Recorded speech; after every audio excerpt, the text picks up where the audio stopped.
Ce qui veut dire qu'aujourd'hui, Faure Gnassingbé tue un Togolais qui part contester son pouvoir. Toute la CEDEAO, les juridictions, la juridiction communautaire, tous les pays de la CEDEAO savent que les gars, ils sont en train de faire des coups de force, les Togolais dénoncés et ils sont morts. Voilà. Donc, je ne vais pas je ne veux pas trop monopoliser la parole. Je vais m'arrêter là. Mais pour dire aux Togolais que ce n'est pas aux juridictions communautaires de dire même ce que le Togolais doit faire. Non. Et quand la juridiction communautaire a pris les couilles et nous a montré le chemin, qu'on soit encore là à se dire non, non, non.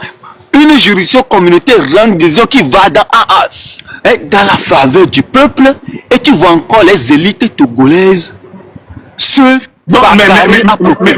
Mais ça fait de la peine. Gattuso, je me permets de dire quelque chose ici ce soir. Que tous ceux qui pensent, tout ce qui se passe au Togo, ceux qui se taisent, ceux qui ne parlent pas, ceux qui laissent le peuple subir, ne pensez pas que quand ça va changer, nous n'allons pas vous avoir au talon. Autant vous avez peur d'eux pour leur dire que vous êtes des opposants, autant vous aurez la conséquence de votre silence. C'est moi, Kodio, qui le dit. Prenez un bic et notez-le. Ce n'est pas une menace. Laissez-moi terminer. Ce n'est pas une menace. Tous ceux qui peuvent quelque chose pour sortir le Togo de la merde et qui se taisent, nous vous connaissons. On se connaît, on va se retrouver et on verra les choses. On verra les choses. Quand on dit qu'il y a manif, ceux qui ouvrent leur magasin, quand on dit qu'il y a manif, ceux qui font tous ces trucs-là, ne pensez pas que ça passera crème. Nous allons faire comme la mafia. Autant vous n'êtes pas avec eux, autant vous n'êtes pas avec nous, autant vous allez payer un prix. Autant vous allez payer un prix. Vous ferez mieux de nous aider aujourd'hui pour en tirer parti. Vous ne nous aidez pas. Vous nous laissez dans cette situation. Quand on va s'en sortir, ne venez pas dire oui, mimate pompo gao, mais mieux la pompo à l'eau. On vous voit. Coupez ici et refaites-le. Je vais encore le redire. Ceux qui se taisent, ceux qui pensent que nous qui sommes là à crier, à dénoncer ce régime, nous ne vous observons pas et nous ne vous voyons pas. Ne vous inquiétez pas. On va agir comme une mafia. Notez-le, prenez-le. Vous allez en payer le prix. Directeur de société, ces champions. Ne vous inquiétez pas que... Moi, je vous dis, ce n'est pas une menace que quand on va arriver au truc là, vous allez tous partir en exil, vous allez fermer vos magasins, vous allez disparaître. Vous croyez qu'on ne vous regarde pas? Vous croyez qu'on ne vous observe pas? Vous ferez mieux de financer les actions en silence. C'est moi qui vous le dis. Le 13 janvier 1963, à 2 h du matin. Lomé, Togo, un coup de feu déchire la nuit. Le premier président du Togo, Sylvanus Olympio, s'effondre, à quelques mètres de l'ambassade américaine, où il cherchait refuge. Qui a appuyé sur la gâchette? Gnassingbé Eyadema, celui qui l'a affirmé, puis nié? Un sous-officier français de la garde présidentielle? Ou une puissance étrangère qui voulait sa mort? 60 ans après, la vérité est enfin dans vos mains. Ce livre, tiré d'archives post-coloniales togolaises, révèle ce que l'histoire officielle a soigneusement caché. Les vrais commanditaires de l'assassinat d'Olympio, la montée au pouvoir de la dynastie Gnassingbé. Les complicités étrangères jamais assumées, les secrets enfouis depuis plus de 60 ans, ne laissez pas l'histoire vous être volée. Le lien est juste en dessous de cette vidéo, cliquez, téléchargez, et découvrez la vérité. Vous ferez mieux de financer les actions. Non, je vous dis, nous allons agir comme une mafia. J'ai assez donné mon numéro. Vous pouvez faire des flux et noter les choses. Facile. Tu m'as dit juste, tu m'as dit, écoute-moi, je te l'ai dit, je t'ai dit, remarque bien. C'est ça. Quand quelque chose se prépare pour l'opposition, où on doit faire les choses pour que les choses changent, Oui, ils activent toujours quelque chose. Ah ben c'est ce que qui vient troubler. Je te l'ai dit. Oui, tu m'as appelé et puis je te dis non mais mon gars, il me dit mais attends, il faudra pas. Regarde les choses, regarde comment les Donc choses c'est la se passent. factuelle, c'est une factualité. Et c'est factuel. Donc Franck, on va même pas perdre de temps dessus. Ce que On mon va frère discuter de ça. Peut-être que Dieu dit, moi, Je pense que cette lutte, c'est contre les Kabyles, c'est tant pis pour eux. Et c'est tant pis pour eux. non, on va même pas perdre. Ils veulent, c'est ce qu'ils veulent qu'on fasse. Moi, quand le père de Bodjola, qui était membre de l'UFC, C'est nous qui l'avons enterré là-bas. j'étais à Kouméa, j'ai dormi 3 jours à Kouméa. Le vrai Nyasingbe, qui était le 3e vice-président de Ama Nyasingbe. Ama, nous l'appelons vrai Nyasingbe. Mais écoutez, aujourd'hui, s'il y a des gens qui Papa disent... Louki, mais Papa Louki. Papa Louki, tout à fait. Écoutez, Tu veux que je te donne des noms? oh non, écoutez, revenons à la mobilisation. Ne faisons pas le lit à ceux-là. Les gens qui veulent perdre le temps pour des sujets régionaux, c'est leur problème. Le Togolais a dépassé ça. Oui. Madame Nyakade, il est d'Aného, elle est d'Aného. Non, quand nous, dans notre famille, nous avons ramassé les femmes de Lomé. De Lomé. Vous aimez ça, Franck? De Lomé jusqu'à 50. De Lomé jusqu'à 50, je ne sais pas dans quel village nous on n'a pas pris femme dans notre famille de John. On a pris partout. Ma petite soeur a épousé un Kabassema. Ma deuxième petite soeur a épousé un Borosé. Mais vous me parlez de quoi? Vous voulez me parler du Kabyle? Vous me parlez de quoi? Franck, Vous êtes qui pour me parler? Franck, a pris combien? Franck en a pris 6, hein? C'est leur habitude. Mais vous voulez me parler de quoi? Non, je pense que c'est ça, on ne va pas s'éterniser là-dessus. C'est vrai que... Moi, mes petits frères sont les Papadia, mais les Issa de Bafilo. Mais vous voulez me parler de quoi? Mais On a tous... moi j'ai le Togo en moi. Ma grand-mère est là où sonne, à Bouloulou d'Anero. Et mais vous voulez parler de quoi? Nous sommes le Togo. Je suis le Togo. Alors ceux qui veulent amener ce truc-là, oui, les Kabyles, machin, je les emmerde. Comment? Mais je les emmerde. Papa Kadija. Oui, laisse-moi te taquiner un peu. On ne veut pas les financer comme Omar Bongo qui finance toute la classe politique française là. On ne veut pas ce genre de financiers là. On veut des gens qui montrent vraiment leurs convictions. Ouais. Qui sont réellement épris. Parce qu'on veut construire un Togo démocratique, pas un Togo de mafieux. C'est vrai, tu as raison. Il y a des gens qui sont là, qui peuvent aider les gens de Sokodé à venir à Lomé, de Blita à venir à Lomé, de Kara à venir. Faites-les. Faites-les en sourdine. Cachez-vous quelque part et faites-les. Et faites-le. Sinon là, nous on sait qui fait quoi au Togo là. Hein? Ne pensez pas qu'on ne vous observe pas, on ne vous voit pas. On vous voit tous. On observe tout ce que vous êtes en train de faire. Et ceux qui font le double jeu en venant nous dire, oui, on vous voit tous. On voit ceux qui nous donnent des coups de main. On voit ceux qui aident les gens. C'est pour ça d'ailleurs qu'ils ont brûlé le marché d'Assigame. Et Kodjo, pour corroborer un peu ce que tu es en train de dire, qu'il me soit permis de dire ceci. Le silence de chacune et chacun d'entre nous sera soit complice ou coupable, ou est les deux. Ah oui? On savait que avant, quand on organisait les manifestations, nous connaissions, tu as fait allusion tout à l'heure ou référence au marché nous savons le rôle que jouaient les dames. Que jouaient les dames qui finançaient les manifs. Et certains opérateurs économiques. Aujourd'hui, soit ils ont utilisé l'OTL comme police pour ces opérateurs économiques qui ont tous fermé boutiques et magasins. Et les dames, qu'est-ce qu'on a fait à ces dames? On a brûlé le marché. Mais aujourd'hui, le marché de Cara, on a brûlé le marché. Ces dames, moi je le dis, ont énormément contribué dans la lutte togolaise. Maintenant, vous qui êtes là, et pour la peur, la crainte, j'en sais rien, préférez vous taire ou être en silence. Sachez que votre silence est complice et coupable. C'est ce que j'aimerais dire, Kodo. Il y a Faptek aussi qui est là. Oui, bonsoir Faptek. Je ne sais pas si Gattuso a fini, mais Gattuso, t'as fini ou pas? Bon, 3 secondes, Gattuso n'a pas réagi. Ouais, ça veut dire... Faut qu'on soit Benaméré en attendant si pour. Ok, Faptek, bonsoir. Bonsoir Foucault. Bonsoir messieurs. Bonsoir Faptek. Et Faptek, tu permets une minute. Vas-y. Ok. Tu sais, généralement, quand j'ouvre mon panel, oui, je laisse venir la contradiction. Oui. Pourquoi est-ce que je le fais? Je ne le fais pas pour plomber de l'aile à ce que moi-même je fais. Je le fais pour déconstruire beaucoup de choses.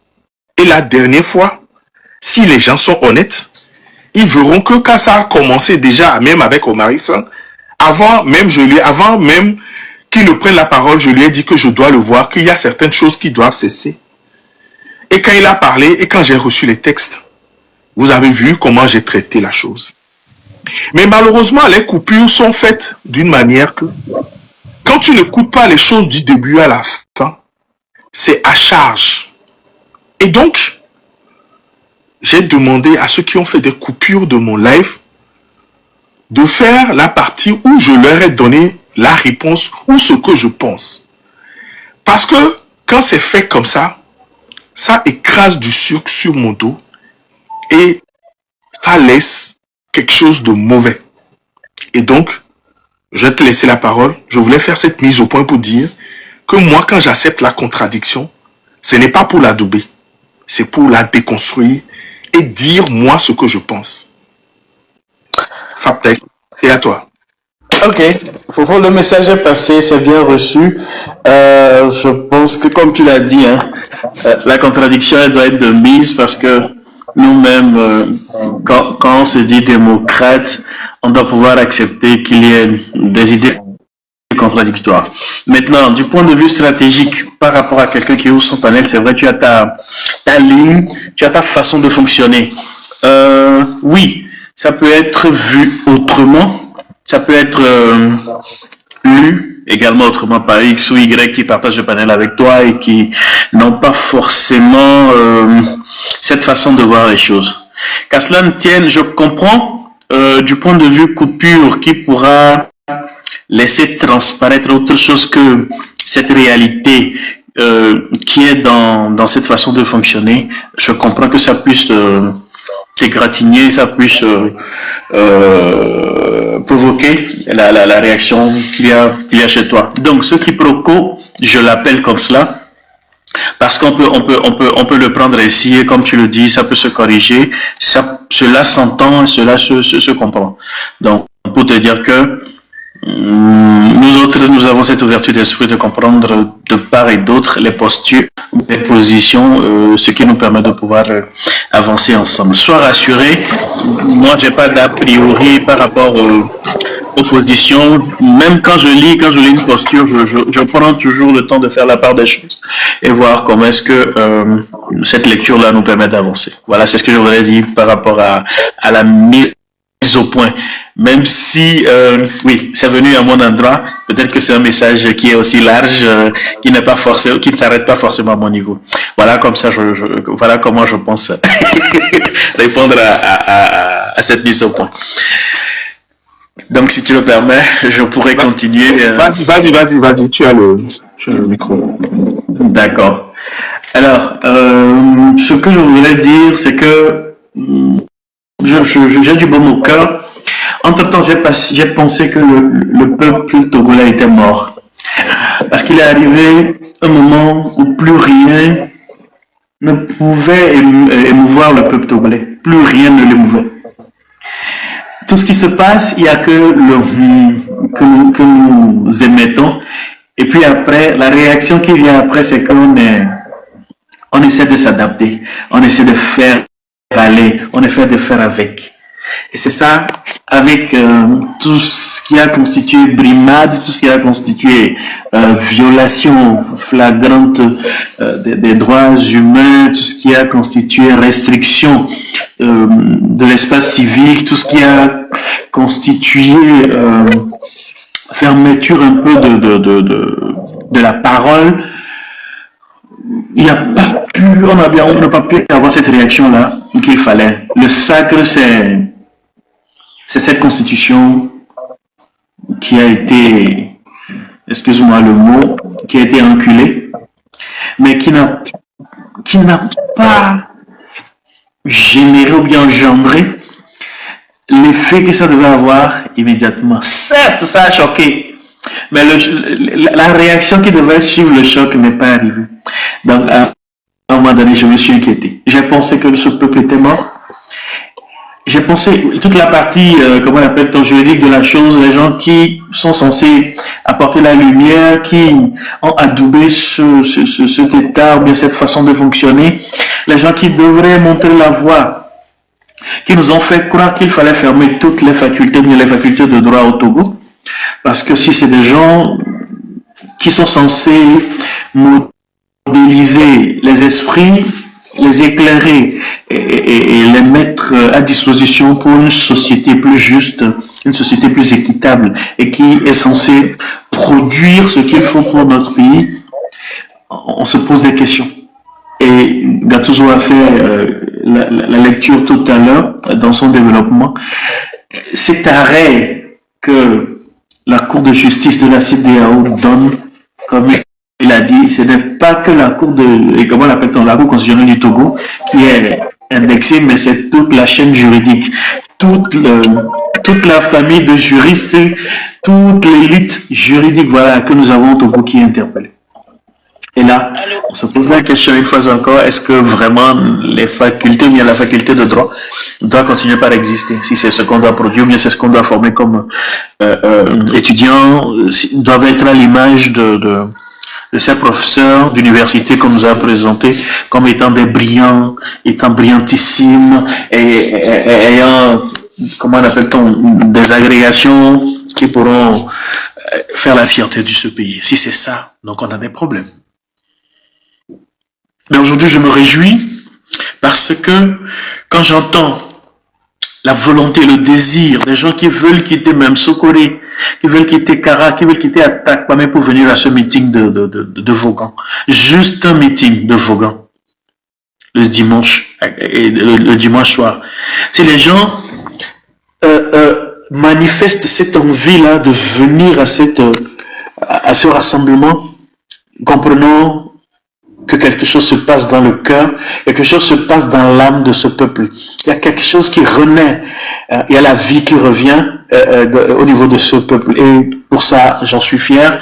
Je remercie vraiment tous les acteurs qui favorisent et qui agissent pour que nous ayons cette manifestation. Et là, je vais à la suite de Westcal pour dire que là où nos pieds ne pourraient être là, pas seulement que la main, nos cœurs doivent y être, notre esprit, notre âme.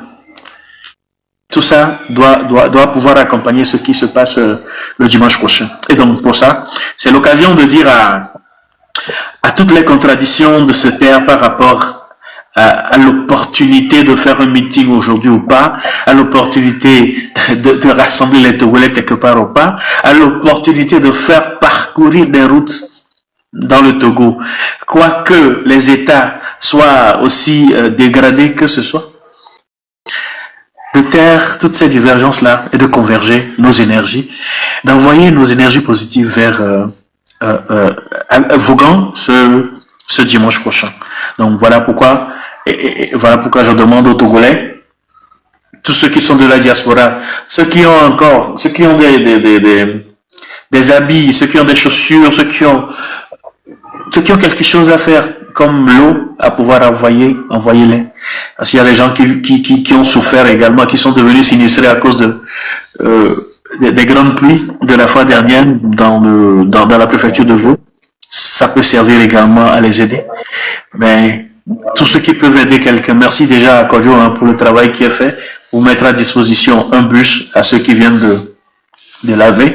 Pareil, tous ceux qui se sentent intéressés, tous ceux qui se sentent touchés, faites pareil, que ce soit à Titogon, que ce soit Thévier, que ce soit à Klakou, que ce soit Bidi, que ce soit à Fania, à Menyara, même Tablibo, tout ce beau monde-là, si on peut faire des actions, faisons-le. N'hésitons pas. Les numéros sont là, il y a des gens qui sont à Lomé. Envoyons tout ce qu'on peut pour pouvoir aider à ce que cette manifestation tienne. Voilà ce que je voulais dire tout à l'heure. Merci Fokodjo. Merci beaucoup. Merci beaucoup. La lutte continue. Il faut être debout. Oui. Je pense que nous devons être debout et savourer les étapes par étapes. C'est vrai, je sais qu'il y a beaucoup de personnes qui rêvent de grand en même temps. Mais les grandes choses ne se font pas en une journée. Elles se construisent très minutieusement. Un pas après l'autre, comme un enfant qui commence à y aller à quatre pattes. Il se lève, il tombe, il balbutie, il se lève, il tombe, il balbutie. Et il commence à marcher. On peut dire que nous étions comme des enfants, nous nous sommes levés en 90, nous voulons marcher. Malheureusement, ça s'est pas passé comme on le voulait. Maintenant, nous sommes devenus un petit peu grabataires. Et puis, il faut se nourrir. La lutte se nourrit, la lutte se construit. La lutte, c'est pas, on décrète pas. Il faut être prêt à un moment donné. C'est ce que je sais des Sénégalais. Quand Macky a voulu faire un troisième mandat, les gens savaient qu'il voulait faire un troisième mandat. Le professeur David Dosset peut en témoigner. Parce qu'il a fait le colloque, pas un troisième mandat ou pas plus de 2 mandats, un truc comme ça. Il est parti à Cotonou, il est parti à Dakar. Et tous ceux qui savaient que Macky voulait faire un troisième mandat ont mis des moyens à disposition de David Dosset pour faire cette campagne au Sénégal. Et quand le truc a voulu faire pam, les gens se sont levés. C'est comme ça qu'on doit travailler. Travailler dans l'urgence n'est pas toujours une bonne chose. Il faut construire les choses. Il faut y aller pas à pas. Expliquer les choses aux gens, qu'ils comprennent le bien fondé. Surtout quand ils comprennent le bien fondé, ils font directement les actions sans que vous ne leur demandez de se lever. C'est comme ça on fait les choses. Et j'y crois. J'y crois fermement parce que l'exemple est partout. Partout où les peuples se sont levés, les gens ne se sont pas levés un matin pour dire on fait quelque chose. On a préparé le peuple consciencieusement à le mettre dans les starting blocks pour qu'au coup de siffler, et ça, le coup de siffler, ce n'est même plus les opposants ou ceux qui ont formé qui le donnent. L'indignation devient le coup de sifflet et les gens se lèvent comme un seul homme et affrontent le dictateur. Je crois que c'est ce que nous devons faire. Alors ceux qui sont dans l'urgence, j'ai vu beaucoup de personnes venir ici parce qu'ils ont cru que non. Dieu sait faire les choses et l'homme aussi. On va y aller, on va construire brique par brique, fondation par fondation et on va y arriver. Les gens se disent oui, mais les gens ont commencé cette lutte. Ceux que moi je connaisse, moi j'ai habité chez Dr Ratidépé à la maison. Je n'ai jamais su qu'il faisait une lutte. C'est quand J.K. est rentré à Lomé que j'ai su que, ce monsieur, il a fait la guerre avec Niobé dans le Cameroun. Et c'est comme ça qu'on a appris. Et donc, c'est brique par brique que ça va se faire. Et la déconstruction aussi va se faire brin par brin. Et comment on appelle ça? Grain de sable par grain de sable pour effriter les choses, pour que les choses tombent. Franck Bodiona, sois le bienvenu parmi nous. Je te laisse le micro. Ok, Kado, salut Fatek et salut Papa Kadida. Kado, bon, tout d'abord, ce que je vais dire, il faudrait que les gens comprennent. Quand on parle de meeting, c'est que depuis les années 90, on a été habitué, quand il y a le mot meeting qui vient, souvent ce sont les partis politiques. Ce sont les partis politiques qui utilisent ce terme-là. Donc ça fait qu'aujourd'hui, quand on utilise le mot meeting, certains esprits malins, ils exploitent ça pour pouvoir faire croire aux gens comme c'est un truc politique, c'est les politiques qui veulent aller faire leur affaire. Juste dans l'objectif de décourager les gens. Le démobiliser.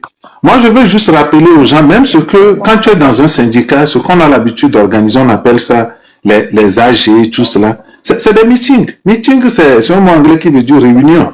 Et comment on appelle ce qu'on est en train de faire virtuellement aussi. C'est un meeting virtuel qu'on est en train de faire. Donc, quand on dit qu'on organise quelque chose, on dit meeting, faut pas que les gens pensent que, au fait, ce sont les partis politiques qui sont en train d'organiser leur affaire et ils veulent aller parler de leur parti politique ou quoi que ce soit. C'est pas ça. Donc, il faudrait qu'on fasse cet effort-là de comprendre ça pour ne pas tomber dans le piège de tous ceux qui veulent démobiliser les gens. Maintenant, de l'autre côté, je veux faire un appel à toutes ces personnes qui ont cette habitude-là et ceux qui ont cette habitude-là de faire le bilan des autres personnes et tout cela, qui n'ont qu'à faire un effort de s'arrêter. Si quelqu'un organise quelque chose et tu n'es pas d'accord, le bon sens demande à ce que au moins tu ne détruis pas ça. Au moins tu ne détruis pas ça. Si la personne fait supposons le meeting qu'on va faire le 26, je suis sûr et certain beaucoup le savent aussi, et ceux même qui l'organisent le savent aussi, ce ne serait pas parfait. Il y aura des insuffisances. Mais quelqu'un qui aime, quelqu'un qui veut évoluer dans la vie, tu vois l'insuffisance de ce que l'autre a fait et tu combles, ça permet d'avancer. Et ce que toi aussi tu vas combler, quelqu'un d'autre viendra trouver les insuffisances et il va combler. Et c'est comme ça une société évolue. Ce qui est sur le 26, ce que les gens vont organiser, il y aura des insuffisances. Et je pense que c'est un avantage pour tous ceux qui, peut-être, ne pensaient pas que ça va donner quelque chose, de pouvoir trouver ces insuffisances-là et corriger le tir pour d'autres choses que eux, ils vont organiser. Donc, c'est très important. Mais de ne pas rester dans son coin pour pouvoir démobiliser les gens. Je vous assure que aujourd'hui, on est en train de parler de l'arrêt de la Cour de la CEDEAO. Les gens qui ont fait ce travail-là, s'ils avaient mis ça sur la place publique au moment où ils avaient commencé le travail-là, je pense qu'on n'allait pas aboutir à ça. Parce qu'il y aura tous les spécialistes de ça. Vous allez trouver tous les spécialistes. Chacun va venir donner ça, cette théorie et tout cela. Et ceux qui vont donner des théories contraires pour décourager à ce que les gens fassent cette démarche-là, ils seront dans le coin. Mais ça veut dire que le résultat qu'on a aujourd'hui, ils seront dans leur coin pour pouvoir minimiser même le résultat qui est sorti, juste pour se conforter dans leurs arguments qu'ils avaient émis depuis le commencement. Donc, je pense que nous, les Togolais, on doit faire un effort de sortir de ça et comprendre que toute action que toute personne mène, il y a, même si c'est peu, c'est quand même mieux que zéro. Donc, on n'a qu'à faire un effort de sortir de ça et mobiliser les gens sur le 26. Ceux qui peuvent mobiliser les gens. Ceux qui peuvent soutenir. Ceux qui ne veulent pas, le bon sens, c'est de ne rien dire et rester dans leur paix et voir ce que ça va donner. Donc, c'est un peu ça que je voulais dire pour le 26. Maintenant, du côté, j'ai appris du côté de... le deuxième point que Kodjo avait souligné, il parlait de la mobilisation. Il y a un phénomène qui est encore arrivé sur les réseaux sociaux depuis la semaine passée. Et on n'a qu'à faire très attention. Je pense qu'on doit aussi en parler suffisamment pour pouvoir décourager ceux qui sont dans cette logique-là. Parce que vous allez remarquer que depuis la semaine passée, il y a cette histoire d'ethnie, de trucs là qui est encore revenu dans nos discours et tout cela. On n'a qu'à faire très attention parce que le cas que ça arrange, eux, ils utilisent leurs gens pour pouvoir amplifier ce que nous sommes en train de faire. Nos discours doivent être un discours qui rassemble. Je pense que si on pouvait le faire individuellement, si un côté du Togo pouvait faire partie du régime là, je pense que ça on l'aurait déjà vu depuis. Si on est en train de parler ici aujourd'hui, c'est parce que nous sommes convaincus que individuellement, ou bien dans le groupe, ou bien dans la communauté dans laquelle d'où nous venons, c'est que nous n'avons pas encore cette force-là de pouvoir faire dégager le régime. C'est pour cela qu'on a besoin de l'énergie, la force de tout le monde. On n'a qu'à faire un effort de pouvoir savoir parler, de pouvoir savoir communiquer.